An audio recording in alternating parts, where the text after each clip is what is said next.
미드바르라 그럽니다. 미드바르 그런데 미드바르라 그래요. 미드바르. 미드바르라고 하는 이게 이제 이건 히브리어거든요. 히브리어. 근데 요 단어가 요것은 이건 장소를 나타내는 장소. 미라고 하는 것은 그다음에 바르라고 하는 이 데바르라고 있는데 원래는 이 다바르라고 하는 이 단어가 말씀하다 그런 뜻이에요. 그러니까 이게 이 단어는 이거 이제 예를 들어서 다바르라고 하는 다바르라는데 이건 말씀하다 그 뜻입니다. 말씀하다. 그러니까 하나님께서 말씀하다 할 때 이 단어를 써요. 사람들이 말하다 할 때는 뭐냐 그러면 이 아마르라고 하는 단어를 씁니다. 아마르. 이 아마르라고 하는 단어를 써요. 이건 사람들에게 얘기할 때 주로 이리 많이 쓰고 하나님 말씀하시다 할 때는 이 단어를 쓴단 말이에요. 그런데 광야라는 단어를 갖다 미드바르 이걸 이렇게 쓴 거예요. 그러니까 광야는 유대인들이 뭐라고 생각하냐면 하나님이 말씀하시는 곳 그런 곳이라. 그래서 그 세례 요한이 유대 광야에서 나오게 되죠. 그죠? 유대 광야에서 메뚜기와 석청을 먹었다. 그러고 선지자로 나왔다. 이렇게 얘기했어요. 선지자는 분명히 어디서 나와야 되냐? 그러니까 광야에서 나와야 돼요. 선지자는 광야에서 나와요. 왜? 그리 하나님의 음성을 들었다는 거죠. 왜? 하나님 말씀하니까 하나님 말씀을 들었다는 거죠. 하나님의 음성을 듣는 곳이니까 여기가. 그래서 하나님 음성을 듣는 곳. 광야를 그렇게 생각하는 거예요. 그래서 예수님도 광야에 들어가서 40일 동안 금식하죠. 그죠? 그리고 시험당하고 이런 일이 마태복음 4장에 보면 나오죠. 그래서 왜 그러냐면은 광야로 가야 선지자로 인정하는 거예요. 그렇기 때문에 거기서 나와야 선지자를 인정하기 때문에 예수님도 광야로 들어가서 40일 동안 금식을 하고 거기서 하나님과 만나고 이렇게 오는 이런 장면들을 보여줍니다. 이 광야 참 굉장히 중요한 것이에요. 그래서 우리도 인생을 살아가면서 이 광야, 때론 광야를 줘요. 우리 광야라는 얘기는 이런 곳이잖아요. 이런 것, 본래는 이런 곳이에요. 다 이런 곳이라고 생각하는데 유대인들만 하나님의 음성을 듣는 곳이라 그렇게 얘기하거든요. 그러니까 무슨 얘기냐면 이거 맞긴 맞다는 거예요. 유대인들도. 그런데 아무도 만날 수 없는 그곳이기 때문에 하나님을 만나는 곳. 이렇게 얘기하는 거예요. 우리가 인생을 살아가다 보면 잘 올라가다가 확 꺾일 때가 있어요. 그래서 엄청나게 힘든 시간이 올 때 있어요. 이게 광야예요. 광야. 여기서는 하나님을 만나는 시간. 정말 하나님과 새롭게 만나고 내가 무엇이 잘못되었는가 하는 것을 거기서 다시 깨닫고 내가 정말 주님 앞에 어떤 사람이 되어야 되겠냐 하면서 새롭게 출발해 가는 곳.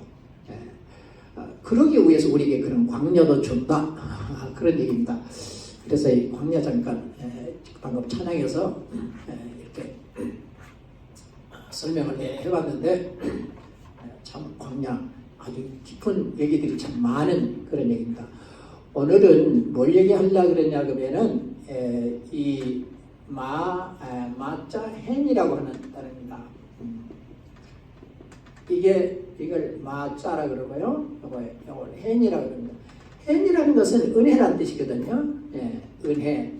요 마자라고 하는 것은 무엇을 입다 이런 뜻입니다. 그러니까 은혜를 입다, 은총을 입다 이런 얘기죠. 그래서 이걸 누가 이런 식으로 썼냐 그러면 첫째 모세가 이스라엘 백성들이 범죄해요. 그러니까 다 죽이겠다 그래요. 왜냐하면 막 금송아지 만들고 이러니까 완전히 다 죽이려고 그래요.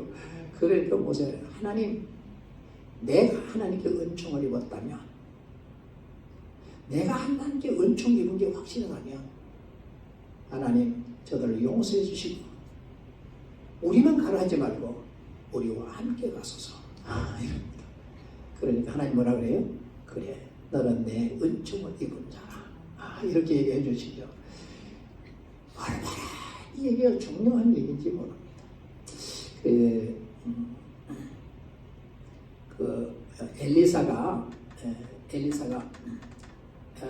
엘리야가 하늘로 승천하고 하늘 떨어진 두루마리를 이렇게 자기 것으로 가지잖아요. 근데 이렇게 가질 때에 이렇게 가지고 이제 요단 강물을 가르고 여리고로 왔다가 어디로 여기서 이제 머물러 있다가 어디로 베델로 올라가요. 베델로 이렇게 베델로 올라가는데 베델에서 아이들이 나와가지고 이 엘리사를 아주 놀려댔던 거예요. 야, 이 대머리가 올라가라, 대머리가 올라가라. 왜냐하면 이 엘리사는 대머리거든요. 그러니까 머리가 빠져버린 거야. 머리가 빠졌어요. 근데 레위기에 보면은 제사장들 이 수염도 못 갖게 했어요. 수염도 절대 제사장 수염도 못 갖게 했어요. 머리도 긴 거 깎지 마라 그러고. 그러니까 이렇게 그렇게 했는데 어떻게 하나님께서 제사장도 그걸 못 하겠는데 선지자가 당신이 만일 선지자가 어떻게 대머리가 됐어요? 하나님이 어떻게 대머리를 선지자로 쓰냐는 거예요. 그러니까 너는 선지자가 아니라는 거예요. 그런데 뭐 선지자인 척 하냐고 지금 막 애들이 놀려댔거든요. 그런데 나도 아니라고 생각하는데 하나님께서 나에게 말씀을 하는 걸 어떡하냐. 그러니까 증거가 뭐냐, 증거. 그 증거가 뭐냐고요. 그러니까 증거가 뭐냐 그러니까 그래 그러면 내가 그 증거를 보여주지 하면서 이 아이들을 저주를 해요. 약 한 16세에서부터 한 23세 그 사이였을 것이다. 그렇게 얘기를 합니다. 그런데 암곰 두 마리가 나와가지고 이들을 싹 물어 죽여요. 이들 몇 명이 죽냐고 그래서 42명이 곰에게 물려 죽어요. 완전 다 죽여버린 거예요. 40명 다 죽여버렸단 말이에요. 그래서 지금 어째요? 이건 무슨 뭐 선지자를 뭐 그랬으니까 그게 아니고 선지자라고 하는 증거를 보여주었던 겁니다. 그러니까 이 엘리사가 그런 얘기요. 정말 나는 대머리이기 때문에 하나님 나를 쓰신다는 건 나도 이해 못하겠다. 그런데 나를 쓰신다. 그 얘기는 나에게 은총을 입혀주어서 내게 은혜를 주어 내게 은총을 입혀주어 하나님 나를 쓰신다. 그러니까 우리가 이 세상을 지금 이렇게 예수 믿고 살아가면서 말이에요. 교회 다니면서 하나님이 나를 쓰신다 이런 경우도 있잖아요. 나를 쓰신다 그러면은 내가 똑똑하니까 나를 쓰고 내가 돈이 많으니까 쓰고 또 무슨 뭐 내가 학벌이 있어 쓴다든지 내가 뭔가 그런 권세 이런 것도 있어서 하나님이 나를 쓰신다 이게 아니라는 거예요. 우리를 쓰신다는 얘기는 하나님의 은혜를 입혀 우리에게 은총을 입혀서 우리를 쓰신다 그 말이야. 그러니까 그래서 우리에게 어째요? 그건 내 지식이라든지 내 학벌이라든지 내 뭐 재물이라든지 내 어떤 세상의 배경이라든지 뭐 이런 게 아니라는 거죠. 그래서 제가 초등학교 때 우리 2년 선배인데 얘가 하나 못나오니까 내가 패고 그랬어요. 아니 싸움을 잘해서 팬 게 아니고 그놈이 하도 빙신 같으니까 패고 그랬어요. 근데 얘가 우리 교회를 나왔어. 교회를 나와가지고 나는 이제 우리 부모님들 교회 나가니까 계속 나는 교회를 나갔고요. 그런데 얘가 교회를 나오더니 어디로 갔냐면 옛날에는 그 초등학교 졸업을 하고 돈이 없으니까 공부를 못하고 은혜 받은 사람들이 어디로 갔냐면 고등성경학교라고 하는 곳에 갔었어요. 그래갖고 거기를 졸업을 하면 이렇게 목사 한 수를 주는 이런 일이 있었어요. 그리고 전도사가 되는 이런 걸 줬었어요. 그러고 나서 다시 총회 가가지고 공부를 2년을 더 하면은 목사 한 수를 주고 이런 제도가 있었어요. 그래 놓으니까 이 친구가 교회 오더니 은혜를 받아서 어디 가냐면 성경학교로 간 거예요. 그래가지고 어느 날 목사님이 성경학교를 다니니까 이제 한번 설교를 한번 해볼래 그러니까 설교를 시켜는 거예요. 그래가지고 설교를 했는데 와 얼마나 잘하는지요. 아니 저 못난 게 어떻게 저만큼 잘할 수 있어. 그리고 설교 끝나고 나가지고 야 너 금방 설교한 거 그거 원고 내놔 그랬어요. 그건 내가 가져갔어.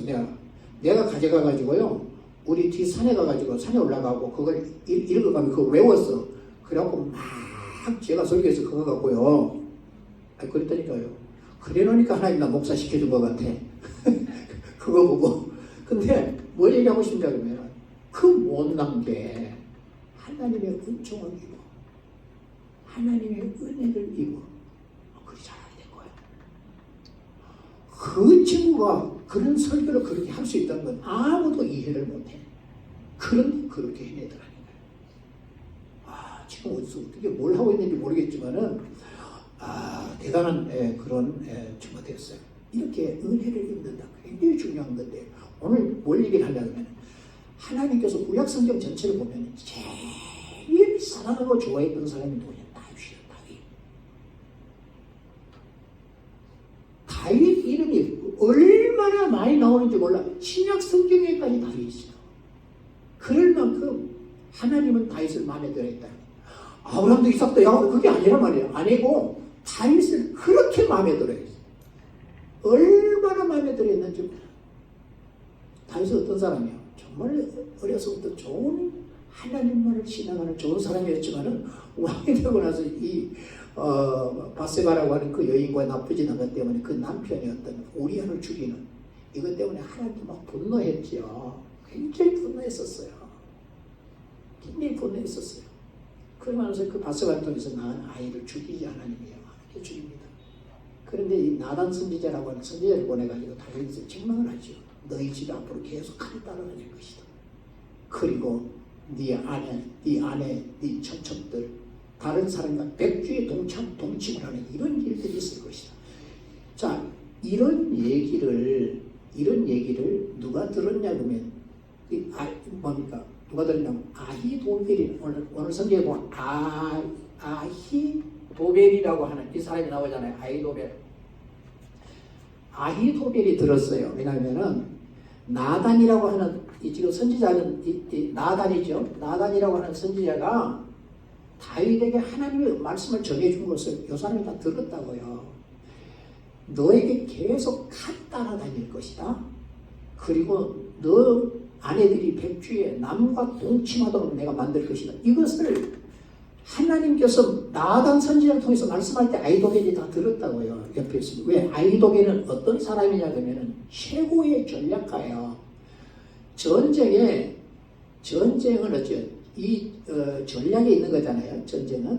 그러니까 아히도벨이 이 머리를 짜내서 이 전쟁에 할 것을 얘기를 하면은 하나님께 물어서 하나님 어떻게 하면 좋겠습니까? 하나님께 이렇게 해라. 하는 거하고 똑같았다는 거예요. 이 사람은 하나님의 음성을 들었던 게 아니고 자기 머리에서 짜내는 이런 내용들이 그 누구도 이 사람을 대항할 만한 사람이 없었다는 거예요. 그런데 다윗에 누가 있었냐? 다윗의 이 친구였던 후세라고 하는 사람이 오늘 생각이 나옵니다. 후세라고 하는 이 사람 나오는데 이 사람이 두 사람이 지금 얘기들을 하는 거 나오는데 이게 무슨 얘기 벌어지냐면 다윗의 셋째 아들이었던 압살롬이라고 하는 이 아이가 아버지를 대하여 쿠데타를 일으킵니다. 왜 그랬느냐 그러면은 자기 이복 그러니까 다윗은 헤브론에서만 해도 장가를 6번을 갔잖아요. 그러니까 색시가 여섯인데 그 밑에 아들이 6명을 낳았단 말이야. 그 제일 큰 아들이었던 암논이라고 하는 여친구가 이 압살롬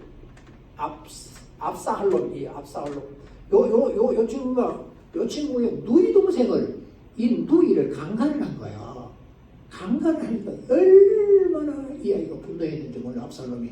그래갖고 2년 만에 이 암논을 죽여요. 암논을 죽이고 어디로 가냐 그러면은 그술이라고 하는, 왜냐하면 자기 압살롬의 외할아버지가 그술 왕이었어요. 그술의 왕이었거든요.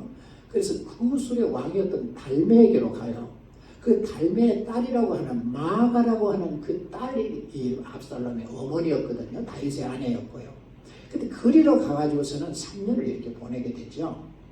그 죽이고 도망을 가가지고 3년을 보내게 돼요. 3년 만에 다시 이렇게 돌아와가지고 이렇게 한 2년인가 이렇게 머물러 있다가 아버지에게 무슨 얘기를 하고 이제 내가 헤브론에 가서 정말 요 앞에 뭐 맹세한 것에 대해서 내가 좀 하나님과 얘기를 좀 하고 오겠습니다. 제단 좀 쌓고 오겠습니다. 그래.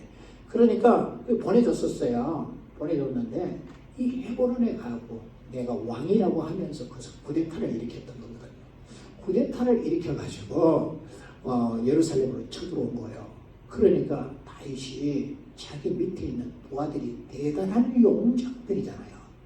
아들을 살리려고 거기서 도망을 가요.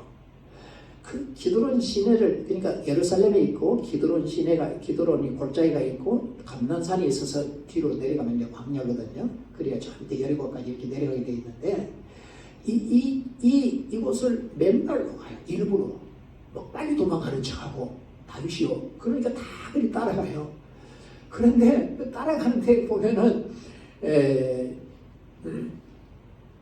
참 어제 망명해서 온 이런 장수도 그 따라가는 장면이 보입니다. 왜냐하면 야 너는 어제 왔기 때문에 오지 마라. 너 주인에게로 돌아가라. 왕이 죽으면 나도 죽겠습니다. 다윗은요 그렛 사람, 블레셋 사람들이 그런 장수들이 망명을 해왔었어요. 정말 다윗을 섬기고자 하는 어떤 나라들은 자기 왕을 배신하고 그 나라가 다 다윗을 섬기기를 원했어요. 그럴 만큼 다윗은 위대한 인물이었거든요. 그런데 아들이 반역을 해가지고서는 도망을 가는 이런 장면들을 보여줍니다. 그런데 다윗이 도망을 갔어요. 이제는 저 기드론 시내를 건너서 기드론 시내를 건너가지고 감남산을 통해가지고 저 밑에 여리고 이쪽 가면은 이제 요단강이 있는데 요단강을 건너야 안전한데 건너기 전에 여기서 쉬었던 거거든요. 그런데 압살롬이라고 하는 사람이 누구에게 가냐고 이 아히도벨이 이런 일이 있어 어디 가냐면 아유 고향을 가 있었거든요. 이 사람을 길로 사람, 그래서 길로 사람 이 도벨. 그런데 압살롬이 반역을 하려고 하니까 도망을 여기 고향을 내려갔다. 왜 그랬느냐 그러면은 왜 이렇게 왜냐하면 다윗의 최고의 모사였거든요. 그 얘기는 최고의 전략가란 말이에요. 다윗과 일평생 목숨을 함께했던 사람이란 말이에요. 이 사람이. 그러는데 왜 갔냐는 얘기죠. 왜 갔냐 그러면은 이 사람의 아들이 누구냐면 엘리암이라고 하는 사람이에요. 근데 엘리암의 딸이 누구냐면 밧세바예요. 그 밧세바가 이게 우리아가 결혼하게 되죠. 그런데 밧세바를 자기 아내 다윗이 취했죠. 우리아를 죽여버렸어요. 그러면 자기 손녀딸을 취하고 자기 손녀딸의 손녀 사위를 죽여버린 거예요. 다윗이. 얼마나 분노가 일어났겠냐고요. 자기 세상에 아히도벨 자기가 다윗의 모사인데 나의 얼굴을 봐서라도 이 짓을 안 했어야 되는데 어떻게 이 일들이 있었냐는 거죠. 그래서 고향을 내려간 거예요. 그런데 그때에 마침 압살롬이 반역하고 아히도벨을 찾아가요. 나를 도와주라. 그러니까 아히도벨이 내가 돕겠다. 그리고 다윗을 죽이겠다. 이렇게 하는 거예요. 굉장히 분노했던 거죠. 그래서 물론 이제 또 다른 한 가지가 더 있습니다만은 시간이 오래 갈 것 같으니까 그건 좀 빼놓고 한번 요것만 얘기해 봅시다. 아히도벨이라는 사람이 압살롬에게 이제는 이게 갔다 그러니까 다윗이 이 얘기를 듣고 굉장히 두려워해요. 왜? 이 사람이 이 전략을 펴면은 하나님이 말씀한 거고 같다라는 거예요. 다윗이 고백하는 거예요. 그렇게. 그러니까 하나님이 뭐라고 기도하냐면 하나님 아히도벨의 모략을 무력화시켜 주십시오. 하나님을 향해서 이렇게 기도를 하는 거예요. 왜냐하면 아들이 반역을 했다.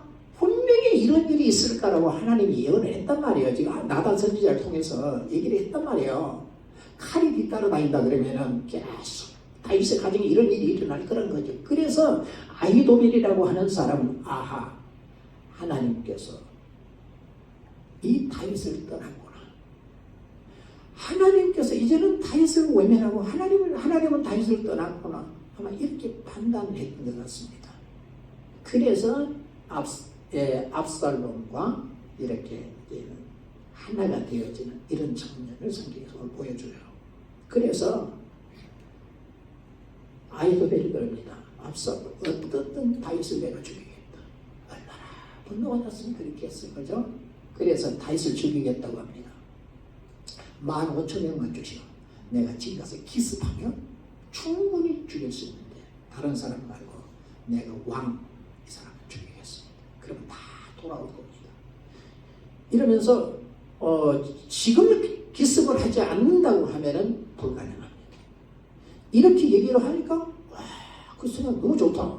그래놓고 이 압살롬과 이 이스라엘 장로들이 뭐라 아니 다윗의 측근이었더니 후세가 상당히 지략가기 때문에 후세 얘기도 한번 들어보자 이렇게 얘기한 거예요. 그러니까 후세가 얘기하기를 다윗은 전쟁에 익숙하고 용장이다. 그 누가들도 다 용장이지 않냐. 다윗이 어떻게 그들하고 함께 있겠냐. 어디 굴에 숨어있다니 어디 숨어있다니 다른 데 있겠지. 그래서 여기를 하면 친애를 가서 친애를 쳤다는 얘기를 저기서 듣고 도망가 버리면은 죽이지 못한다. 그렇기 때문에 그러지 말고 단에서부터 부엘세바라는 얘기, 단은 가장 이스라엘 위쪽이고 부엘세바는 가장 아래쪽이거든요. 전체 이스라엘 사람들 다 모아서 하늘에서 이슬이 내리는 것 같이 가서 확 덮어가지고 저들을 죽이자. 혹시 성으로 들어갔으면 뭡니까? 끈으로 내린 성을 묶어갖고 막 어째요? 강에까지 집어넣자. 이 말이 되는 거예요. 그게 말도 안 되는 얘기인데 그런 얘기를 말도 안 되는 얘기인데 이 압살롬과 모든 이스라엘 사람들이 어때요? 호세가 얘기가 이걸 받아들여요. 그 밑에 다가 뭐라고 설명해놨냐면 이 성경을 쓴 사람들이 뭐라고 설명하냐면 이미 압살롬을 벌하기 위해서 이 아히도벨의 좋은 모략을 폐하고 요걸 택하였다. 이렇게 얘기했어. 그래서 아히도벨이 아하 내가 실수했다. 나는 하나님께서 이 다윗을 떠난 줄 알았다. 다윗과 함께 하지 않는 줄 알았다. 이게 착각이었구나. 왜? 자기가 낸 모략대로 했었으면 다윗을 죽이고 이게 가능했는데 호세의 얘기를 듣고 이게 더 좋다고 이렇게 하자고 다 결정을 해버리네. 그래서 아히도벨은 아직도 하나님은 다윗 편이구나. 다윗과 함께 하는구나. 이렇게 생각하고 어디로 가요? 길로라고 하는 고향으로 가지고 집안을 다 정리하고 자결을 합니다. 왜? 내가 착각했다는 거예요. 똑똑하니까요. 그런데 하나님께서 다윗을 떠났을 거라는 생각을 왜 했는지 모르겠어요. 자, 이런 징벌이 있다 해서 하나님이 떠나는 게 아니란 말이에요. 하나님께서 한번 은총을 입혀준 사람은 징벌을 주기는 하더라도 그와 함께하는 것을 우리는 성경을 통해 쭉 성경을 통해 다 봅니다. 절대 안 된다는 것도 이런 게. 근데 이 아히도벨 이 지혜를 세상에 가장 지혜를 가진 사람이 이 부분을 착각을 하는 것이죠. 잘못 본 겁니다. 그래서 여전히 하나님은 다윗과 함께하고 역시 다윗 편이구나. 그렇다면 결국 압살롬은 패하게 되어지고 자기도 죽이지는 않더라도 가장 부끄러운 인물이 되지 않겠냐. 내가 어떻게 그 수모를 견디냐 하고서 결국 자결을 하는 이런 장면을 보여요. 그래서 압살롬은 어째요? 후세 얘기를 듣고 후세는 어째요? 이 전령들을 두 사람 아히마아스하고 요나단하고 둘이를 보냈죠. 절대 요단강 건너지 않고 자지 말고 이 밤에 요단강을 다 건너서서. 왜? 잘못하면 내 얘기가 취소되고 아히도벨의 얘기를 듣고 아히도벨이 간다 그러면 다 죽습니다. 이렇게 하고 보내가지고서 요단강을 그 밤에 건너는 이런 장면을 보여주죠.